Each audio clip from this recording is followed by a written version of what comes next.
I watched the first 3 episodes of Bel Air this morning on Peacock, so you knew this was going to happen. We talked about it on the show last night. Let's get into it, shall we? Yeah, that works. I like all right, that a lot. okay. All right, moving on. Hey, what about Tula?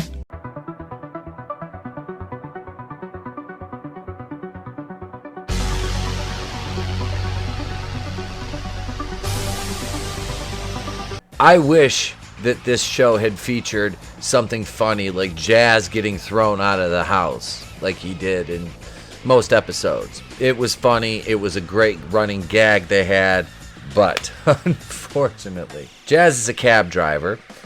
Jeffrey is the house manager now, not the butler, the house manager. It's much more dignified. The butler is so subservient. I really had no expectations going into this show. I didn't think that I was going to laugh. I didn't think I was, I honestly didn't think I'd connect with this show at all. And as you'll hear in my review, I generally didn't. This is definitely a case of, bringing this up to the modern age and looking at it through one kind of lens. Maybe not the most realistic lens in some senses, more realistic in others. Not that good of a show, honestly. This kind of, I've seen one episode of that All-American show on CW, and this kind of reminded me of a more polished version of that turd. Let me talk about these. I broke it down to 3 episodes, so we'll just kind of go through them here. The whole "I got in one little fight, my mom got scared" line, which they used, was really, really fucking cringy, the way it was delivered. Much like the introduction to Hillary and her social media fame. Yeah, because Hillary now, not the Karen Parsons Hillary, the lovable, kind of ditzy, but no, still beautiful. No, this girl is, she's a very attractive woman, but she's dropped out of college and is trying to be a chef, but has an interview later in the episode and kind of botches that intentionally because the people that interview her, of course, as every person, antagonistic nature outside of maybe Carlton and the drug dealer that chases Will out of Philadelphia, are white people portrayed as the antagonists in this. Be it the police officers who arrested Will for illegally discharging a firearm, an unregistered firearm. You have the principal, Bel Air Academy. You have, the teacher in detention who takes Will's drawing and crumples it up. But I'm getting ahead of myself because I have to point that out. Uncle Phil is running for district attorney in Los Angeles. That's the big thing he's going through his campaign now. Aunt Viv is a college professor. She was an artist and she gave that up to become a professor because it was more realistic for her to make a living. And Will, of course, has a thing for Lisa, who is Carlton's ex-girlfriend. And Carlton is not nerdy, unpopular Carlton. No, Carlton is the king of the school. He's still a little short guy. Carlton's also a drug addict. He snorts Xanax, which he tells Lisa at one point I think he started doing when they broke up. Will tries to run out in the middle of the night and go back to Philadelphia because his friend Trey got shot. It was by the drug dealer that so the whole basketball game in Philadelphia, Will is a star. Will's a star at his high school, of his basketball team. He runs afoul of a local D-boy drug dealer, the vernacular nowadays. Guy's a low-level guy, not a Will bumps him, the guy says something to him, whatever, and it ends up they challenge to a basketball game. He says, you and whoever you want, me and Trey. So Will and Trey, of course, win. And then the guy got mad, and he took and threw the ball and hit the main drug dealer, Rashad, in the face. And he runs away. The guy that threw it runs away. Will and Trey get blamed for it. Trey's getting beat up. Will grabs Trey. He knows Trey has a gun in his backpack, grabs that, shoots it. Cops show up. He gets arrested. Gets out of jail, no bail, nothing, with no bail, so they automatically think he snitched on somebody, probably for dealing drugs, whatever. So the guy's like, I'm gonna kill you, blah, blah, blah, blah, you, because he punched him in the face, too, which was really kind of actually funny. So his mom's like, I got a plane in the morning, you're going to L.A. Instead of dealing with this shit, she just sends her kid across the fucking country. Actually telling the police what happened, getting a lawyer, because it's supposed to be, he wouldn't have got justice. He's got to go live in L.A. to get justice with his, Why do you have to take everything from back then, deconstruct it, and make it shit, and make it this is how it is now? And we'll get to that. because it's coming. It's coming. So Carlton and Will have a fucking rivalry over Carlton's ex-girlfriend, who you think that she would just be another one of these Bel Air kids. Turns out she's not. She's there on scholarship, Lisa is. So she has to work extra hard. She's a swimmer, and at one point they make reference to her, possibly being good enough for an Olympic trial, which, good for her, awesome. Her character is like the least offensive out of all of them. Probably because we don't spend that much time with her in the first 3 episodes. I mean, enough to kind of get to know she's a good person. She's hardworking. Is from not a rich family, but is doing her best to fit in with these rich kids and live in this superficial kind of world. Will goes to lacrosse practice with Carlton at the school. We're in Beverly Hills, Bel Air, whatever. So it's a lot. It's a high population of white kids at this school. So they're in the locker room after lacrosse practice because Carlton tells Will, meet me in there and I'll introduce you to the guys after practice at 3. Okay. Will comes in and a bunch of the guys, there's a couple, I think there was like a couple other black guys in with Carlton too. And they're all getting down. White boys up on the bench like rapping. And he's going full on and just dropping N-bomb. And Will, basically tells him shut the fuck up. You can't use that word. And Carlton gets in his face. And, Will's like, he ain't about our culture, blah, blah, blah. And he was like, I don't know how the writing went for this, if they made him, because I swear I heard a hard R in there. And I was like, you'd think if you're rapping, you'd know better. You know what I mean? But I don't know. Maybe it's the way they wrote him. It's just the whole scene was just cringy as fuck. Carlton makes a spectacular point in the debate in the use of the N-bomb. Will, of course, has the issue with it. Carlton snaps back. Speaking of Connor, the white kid, because he's Carlton's best friend, Carlton says, he's just saying a word that black rappers sell to millions of people who look like him every day. It's just a word. It was just cringy, but Carlton pretty much roasts Will with common sense. So they're back at home, and Will walks into Carlton's room looking for him because they're supposed to go to this party at this Connor kid's house. And Will walks into Carlton, has this walk-in closet that's like the size of my fucking living room. And he walks in, and Carlton I thought it was blow at first. And he's like, Coke? And he's like, no, it's Xanax. I'm like, of course it is. He's rich. It's not cocaine. So he's snorting Xanax, which it's, like I said, is fucking hilarious. Carlton's ex walks up to Will at this pool party. And this is where Will finds out that Lisa is not one of the rich kids. She's on scholarship. So they start dancing, and they're kind of hitting it off, and they kiss. Carlton sees them kiss. He was just blowing more lines of Xanax with Connor. Carlton he's just high as hell, and he pushes Will into the pool, and apparently Will can't swim. Lisa jumps in and saves him. Connor comes up, hey bro, hoo-hoo, and Will just one punch bans him, knocks him the fuck out. Because like I said, man, and you'll see this theme over the next couple episodes. It's like the only white characters in the show are bad. They're bad. They're not good people. They don't get portrayed in a flattering light whatsoever. And if these roles were reversed, and it was if it was just, hey, let's base these characters on stereotypes, the outrage would be instant and it would be vengeful. But, it's okay to do that, to make white people look ridiculous. It's fine. They can be evil, stupid, or just plot devices, which is what they are. All right, so that was episode 1. That was Dreams and Nightmares. And like I said, you'll see that theme kind of unfold, with the only exception thus far being, and I'm talking about developed characters. The basketball coach is still pretty ancillary. He's white, of course, because the entire fucking team is white, except for Will, I think. Episode 2 is called Keep Your Head Up, and Aunt Viv is watching the video of Will and Carlton fighting poolside because it's on social media, and Aunt Viv sees it. And they never really show Ashley that much in this show. She's such a non-factor in these first 3 episodes. It's where is this child? You see her a couple times, and that's basically it. She's just non-existent while everything else is going on with the family and the kids in particular. So Viv asks Phil how he got Connor's parents not to press charges. He says he reminded them they allowed minors to drink and do drugs on their property, and he invested in a hedge fund that Connor's mom was working with. So there's that. No, that's really the cringe-worthy fucking dialogue. Yeah. Viv and Phil go to see Will in his room. He tells them his mom called and his friend Trey was shot, but he lived. And they're eating breakfast. Will makes a remark about Hillary not acting white for this job that she turned down, because that was a big part of it, was they wanted her to tone down the spot. So like, and this goes back to white people bad in this show.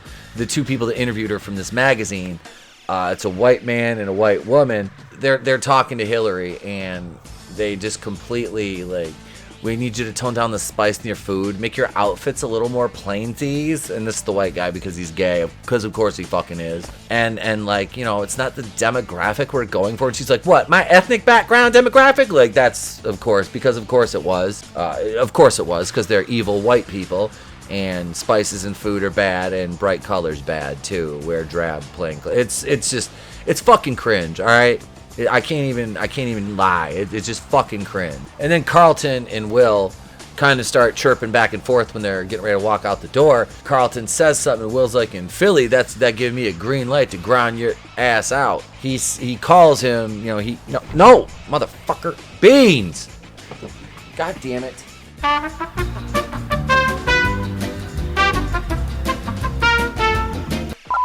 So Will tells Carlton, you know, that would in Philly, that give me a green light, and he drops an N-bomb on him. And Carlton says it's funny how quick that word comes out of your mouth when you're talking about one of your own kind, which is a completely fair point, to be honest. But that's a discussion for another time. This next scene is great because Will is just walking down the hall of Bel Air Academy, where he goes to school. He's wearing one of the school blazers, like he's in this full fucking school uniform. And a security guard comes up to him, white of course, and asks him for a hall pass, or his ID, a student ID. And Will freaks out and just fucking runs away. And I'm like, why would you run away? Like, what? Why? He's just, hey, can I see your ID? You know, and of course they made him be a little aggressive. Of course they did, because he's white and he has to look evil. And this is how this show goes. So Will's he's being chased. He runs into this room, and boom, it's Carlton's big presentation. And Carlton decides to use Will and make a fool of him. It works, and Carlton kind of gets over on Will and makes him look like he's, you know, oh, we're just kind of a charity case, which Carlton likes to do because he's very, you know, his family's wealthy, and Carlton is a pretentious asshole. And Uncle Phil goes for a radio interview with somebody. I think the DJ's name is like Big Boy. I thought it was like going to be Big Boy from Outkast. I was like, oh shit, they got Big Boy from no. Well, that's disappointing. So he goes to get interviewed by him, and he's, of course, the only black man running for district attorney in LA. They start taking calls on this, and the DJs, you know, he's asking him some questions. Well, you know, he goes, how do you feel disconnected from the black community because you're wealthy? And they're of course, so this comes up, and it's the recurring theme that we've always heard, like within, you know, the black community. It's money, you leave the hood. So you want to punish your own people for being successful. Don't you want to be successful? You know, I mean, and then you see people, yeah, I moved out of there because, you know, this area, because I lived in a bad area. I moved my family to a nice neighborhood, and now, you know, I get questioned about, you know, and that's basically what they're doing to Phil.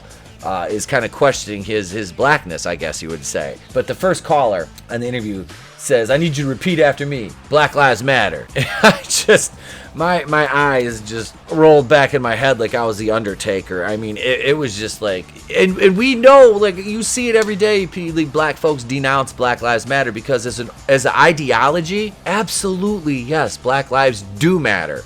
That's why we don't want people gunned down in the streets for no reason. Absolutely. That encompasses Black Lives Matter, the putting the meaning to black lives, to me anyway, which I know I'll get, what do you know, white boy, blah, blah, blah. The rest of the calls are people asking him how rich he is, how much he paid for his house, how, you know, if he's worth 7, 8, or 9 figures. And he's very, like, put off by it, and, you know, he's very introspective. I don't completely dislike the Uncle Phil character. I mean, he's not terrible. He's a good... the Uncle Phil character is a good man. He's a good father. He's a good provider and a good husband. I don't dislike this character at all. And so far, you know, he's not bad at all. So I really have no complaints with him or the mom. It's more or less just Carlton and Will. Like, and the kid that's playing Will, it's almost as if he is trying too hard to imitate Will Smith, like down to the way he says things, mannerisms, when he tries to do like his little like comedy bits, which I mean, it's just like a little funny spot here or there, you know, he might crack a joke, but he very much tries to emulate Will Smith's delivery. So Will wants to make the basketball team. He's, you know, guy's a basketball star in his hometown, and he wants to translate that here to the Bel Air Academy. He wants a spot on the team, and he kind of just expects to get one, and the coach tells him he has to try out, and he acts a little bit entitled because he was scouted by, you know, I think it was Virginia Commonwealth University, and the coach tells him that's nice, but that makes me question why in the middle of a critical school year that a scouted player would just up and leave his high school, go all the way to the other side of the country and start over again. He does give Will an opportunity for a tryout though, which it works, you know. It's not a bad little story arc, a way to, you know, make him, you know, humanize the character, flesh him out a little more, you know, show him working hard, which, and the character of Will is he's not bad. It's just the way some of this stuff is written and the dialogue is really cringeworthy. So this brings us to the point where Hillary actually has the interview. I've talked about it already because I'm kind of jumping around. Hillary has the interview with the magazine. I can't remember the name of it. I didn't really care enough to remember it or even write it down or type it out.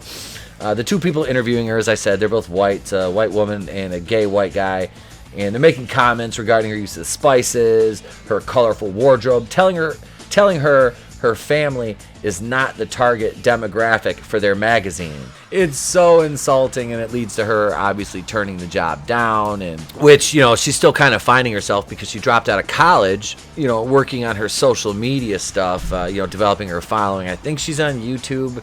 That's what it's supposed to be, but it looked like she was live streaming on Instagram, not YouTube. You can tell by the way the little emojis were coming on the screen. It was Instagram, I think. So Hillary's like media personality. I think they talked about like 70,000 followers or something, 75,000 followers. Her calling this big magazine, who one of her mom's friends called in a favor to get an interview.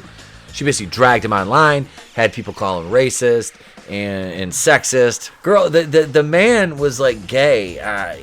It wasn't really sexism. Okay, this is my thing. So this magazine, they said your family's not our target demographic. Is Jet magazine targeting people in rural Kentucky? Go ahead, I'll wait. 2 hours later. Is there marketing? Is Jet magazine's marketing and advertising department looking at people in rural middle America, in Kansas and Iowa, Nebraska? This it's like a high-end cooking magazine, all right? Now, I'm not saying that high-end cooking is exclusively for white people. What I'm saying is, if what she's doing doesn't work with their demographic, if you're not willing to change, then you're not qualified for the fucking job.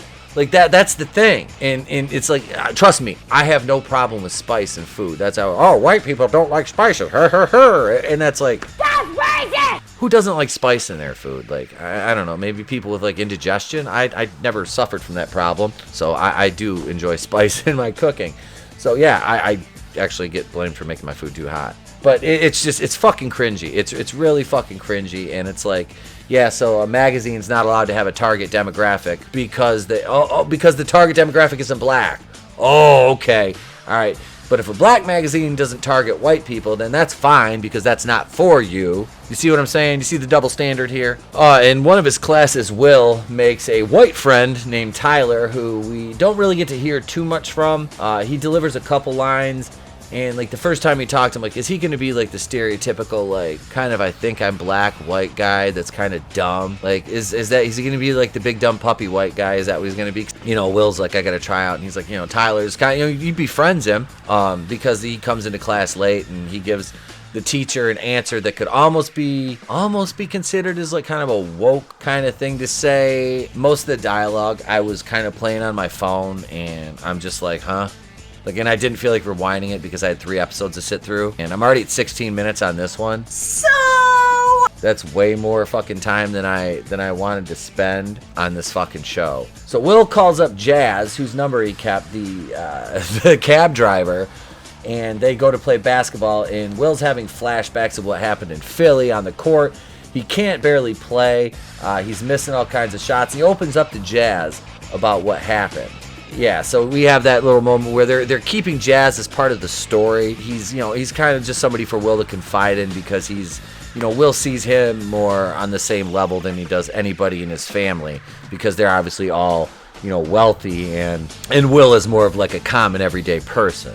Jeffrey and Uncle Phil are having a drink and shooting some pool, and they're, talking about what to do with Will and his adjustment. And Jeffrey is basically, we don't really see him buttle. He greeted Will at the door when he got there, and he's shown up a couple times, but that's it. It's not like Jeffrey's out preparing meals. This is the house manager, Jeffrey, We get a scene later on at night.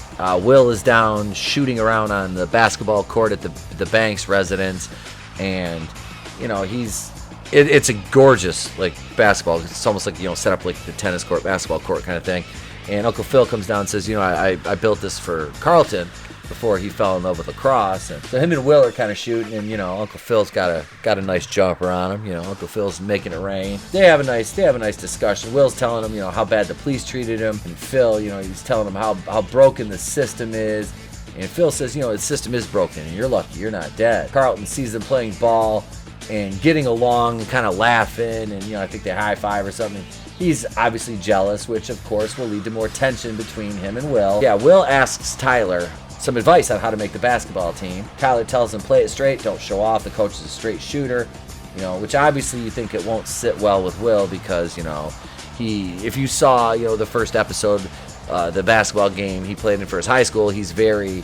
He's a very showy player. Just don't do that. You score, just run down the court and play defense. That's kind of the advice, the sage wisdom from Tyler. Cut to Hillary. She's live streaming and telling everyone that she turned down the job because she won't sacrifice who she is or tone down her recipes, so, quote, Becky in Ohio can feel more comfortable.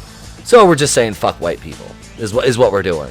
Hillary then says that the magazine didn't like her family because they were too ethnic. Will ends up making the basketball team, and everyone accepts him immediately, and you see everybody congratulating him, and Carlton's just kind of sitting back, just mean mugging him, and he says congratulations on being the first inner city kid to use basketball to get ahead. Yeah, so the same security guard that stopped Will, or tried to stop Will, and he fucking ran away from him, says, hey, let me check your bag. And Will's like, what? Check my bag? And he's outside in the commons area. They find a bag of powder in his backpack, a little, a baggie inside, a tiny little baggie inside a baggie. Xanny crushed up, or cocaine or what. So they pull this baggie out. They're alluding to somebody planning drugs in, and who else could it be? The evil white kid Connor, getting revenge for getting punched in the fucking face. He's been accosted. Now this is the thing, okay? Look at this from Carlton's perspective. Carlton is friends with all these people. He's got a good life. He's kind of like the king of the school. They don't really ever allude to him doing anything underhanded like this or mean until Will shows up and basically challenges him. This is almost like the Karate Kid with the dynamic between Danielson and Johnny Lawrence. Johnny's happy with Allie. Daniel shows up. Daniel I want Allie, and I'm going to take her. If you look at it, it's almost Will kind of stepping on Carlton's toes. The first thing he does is go after his ex-girlfriend, who Carlton's clearly not over. All right, here we are, episode 3 of Bel Air Yamakra. No, not Yamaka, Yamakra. It's Uncle Phil's nickname from his fraternity days when he was on the step crew. I can't do that. But yeah, he was on the step crew, which we'll talk about that later when he proves he's still black. So this episode, though, we go back to Will getting caught with the drugs in his bag. Viv and Phil are questioning Carlton and Will, and we go back and forth. They're trying to figure out where the drugs came from, and you can tell Phil's using his lawyer skills, his legalese. As the boys are leaving for school, Phil and Viv are basically blaming Carlton or Connor.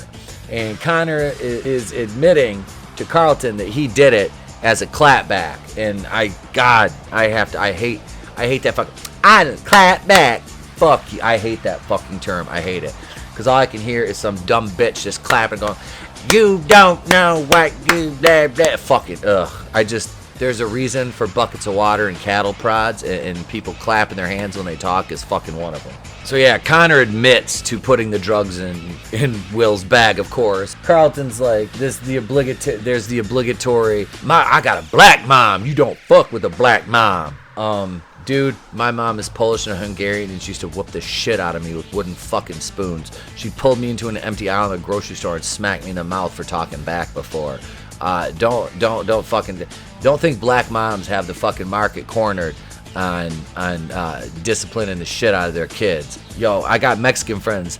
I know what a chancla is. You get hit in a fucking chancla, you know you fucked up. You know you fucked up. You get hit in the back of the head with one of those. White people, that's a flip-flop for those of you who don't have Mexican friends. I love you guys. I love white people. You guys are great. So Will is in-school suspension for the drugs, which is kind of fucked up because they didn't even do an investigation, which we're going to get to that, obviously. So he's in-school suspension, and the teacher who's responsible, because he's the only kid in there for watching over him, and Will's drawing. He's got like a nice, really nice drawing in front of him he's been working on. The guy's like, hey, no doodling. Schoolwork only. And Will's like, I'm not doodling, this is art. And the guy takes it and fucking crinkles it up, shoots at the basketball, shoots it like a basketball at the garbage can, goes, oh, swish, and just walks away and sits back down. It's like, again, white people being bad. Like, white people always bad in this. Connor is a piece of shit, of course. Every white person at the school is a piece of shit. You know, it's just... The cops that arrested him, he's like, oh, they roughed me up. It's like, bitch, you had an unregistered fucking handgun and discharged it in a crowd of fucking people. Do you think they're going to play patty cake with you? Like, and they weren't. They really didn't. Like, they showed it. Yeah, they bounced him off a fucking chain link fence, which is, this was probably written by some fucking white liberal. I'll guarantee you a white person wrote this fucking show. And Will Smith was like, that sounds great.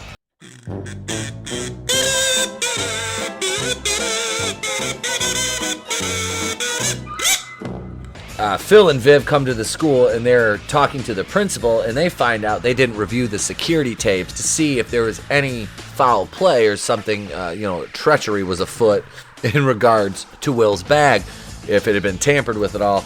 It's fucking hilarious too, because they're like, so did you review the tapes? And he's like, but we found the drugs. It's like, could you make him sound like any more of a fucking idiot? Like, come on. Did you review the tapes to make sure that the drugs were in his bag before they were found? Like, well, we found the drugs. That's enough. He's black. That's basically what the fucking writing said. You know, it's really, really fucking pathetic. I mean, Phil gets Will out of in-school suspension, and he's allowed to go back to class, again, making every white person in the school look like a complete piece of shit. Will confronts Carlton in the library about the planning of the drugs, and Will he's started wearing his blazer inside out because Lisa gets something on it, and he turns it inside out. Will Smith did that in The Fresh Prince, the original The Fresh Prince of Bel Air, the actual. Yeah, I've kind of let it out of the bag what I actually think of this show. It's shit. Jeffrey and Phil are talking about how Phil can better connect with the black voters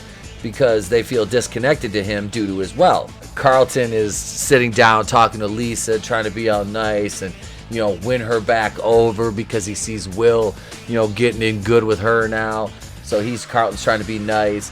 And I noticed at this point, like I said earlier, he has a huge, this is the point where I really noticed it. He has a huge fucking forehead. Like I said, this cat's supposed to be a high schooler, and his hairline starts like right here.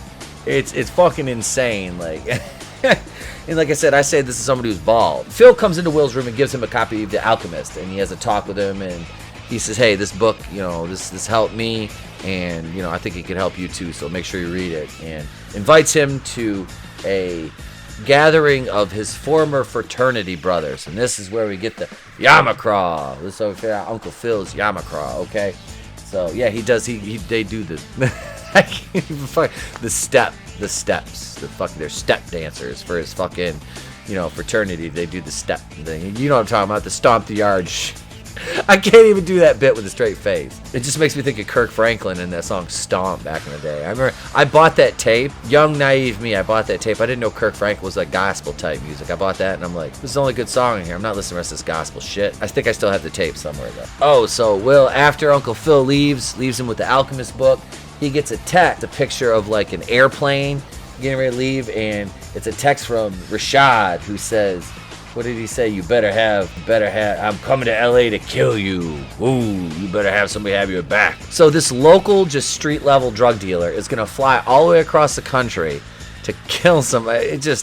It's so stupid. Like, it's so stupid. It's so stupid. Like, man, that motherfucker got hit with a basketball. Urgh. And he didn't even get a gun charge. Unless he got popped for possession, which he probably did when Will got arrested for the gun incident. One of Viv's friends that set Hillary up with the interview, but then, like I said, Hillary dragged the company for being racist and sexist.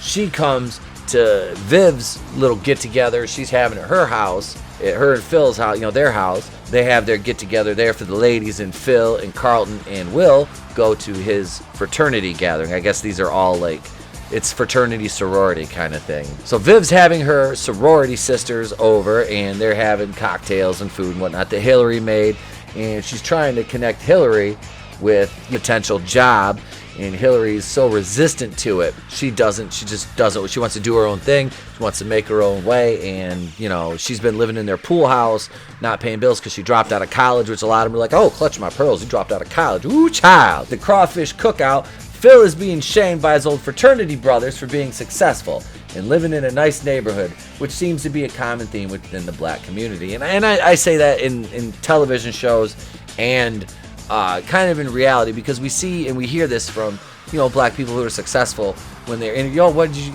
what happened? What did did your friends and family think? And it's like, I moved out of my neighborhood, and all of a sudden people alienated me. Nobody wanted to talk to me anymore because they said, oh, well, you just moved out, you're too good for the hood and all this shit. And it's like, if you're successful, wouldn't you want to move somewhere and give your family everything that they didn't have before? It's fucking ridiculous. It's like it's the crabs in a bucket.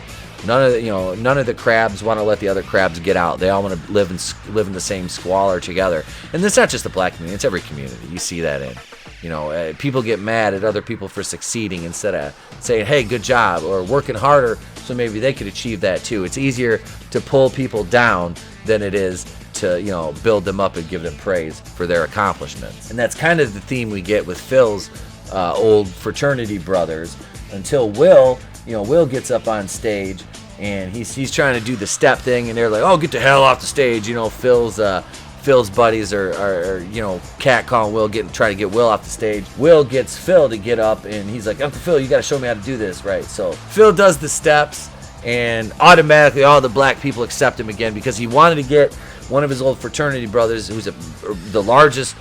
He's a reverend of the largest black church in Los Angeles. He wants to get him to endorse. Phil wants his endorsement for district attorney, so he wasn't willing to, give him any endorsement until he saw that Phil was still black and could step dance. So good job, Phil.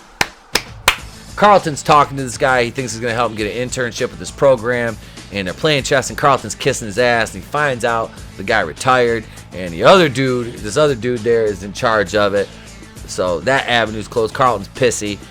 He's got a lacrosse match that night. Will has his first basketball game. So Will has his first basketball game. Carlton's lacrosse match. They're at the same time is out, and he's out of his sorts. His family's not in the stands. He doesn't see him. He gets pissed about that because they're out watching Will light it up on the court. And yeah, Will just becomes a star. And that Carlton gets kicked out of his game and tossed off the field because he goes off the referee, says shit to the referee, kind of like I used to say to referees. Gets kicked out of the game.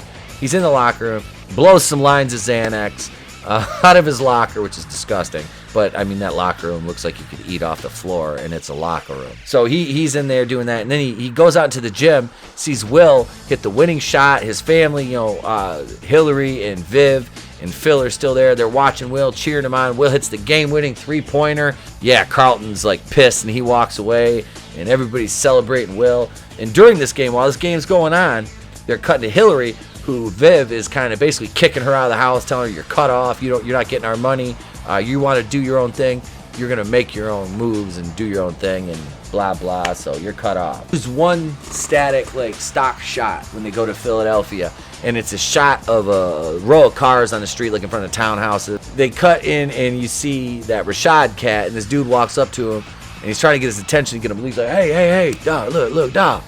And he's like, what? Hey, he fucking pushed me. Hey, and guy gets mad at him. He's like, no, look, man, look. And it's the video of Will lighting it up on the basketball court. And Rashad's like, oh, we got you. Blah, blah. And then that's where we fucking leave it until the next painful, cringe-worthy episode that's so out of touch. Fuck. It's gonna be bad. These first 3 episodes were shit. Alright, so all 3 episodes were absolute shite. I hated them. It was painful to watch. And I watch Batwoman regularly and review that. Like I said, is I always go back to when I say things are bad, I can always go back to Batwoman and default and say, how bad is it compared to this? Like, somebody asked me this in the chat the other night. On a scale of 1 to 5 Batwomans, what would you give this? I said I'd give this like a 3.5 Batwomans, meaning it's damn near on the same tier of shite writing and storytelling, and yeah, not the actor's fault. Just a horrible show. I do blame the actor that plays Carlton and his ginormous forehead, though, for being so distracting. That's it, gang. Let me know what you think in the comments. Let me know, should I keep reviewing this shit show? There's a new episode coming out tomorrow, I believe, so I'll probably watch it, but God, I don't want to. Do all the YouTube things. If you're not subscribed, subscribe. Ding the bell for notifications. Share the video. Smash that thumbs up button. Tax the privilege button. Leave a comment for us. That's it. I'm Tepo Queen of The Place to Be Reviews. I've been here with all of yous. I could do this all day. If I don't see ya, have a great day, a pleasant tomorrow. I'll catch you on the next one. And remember,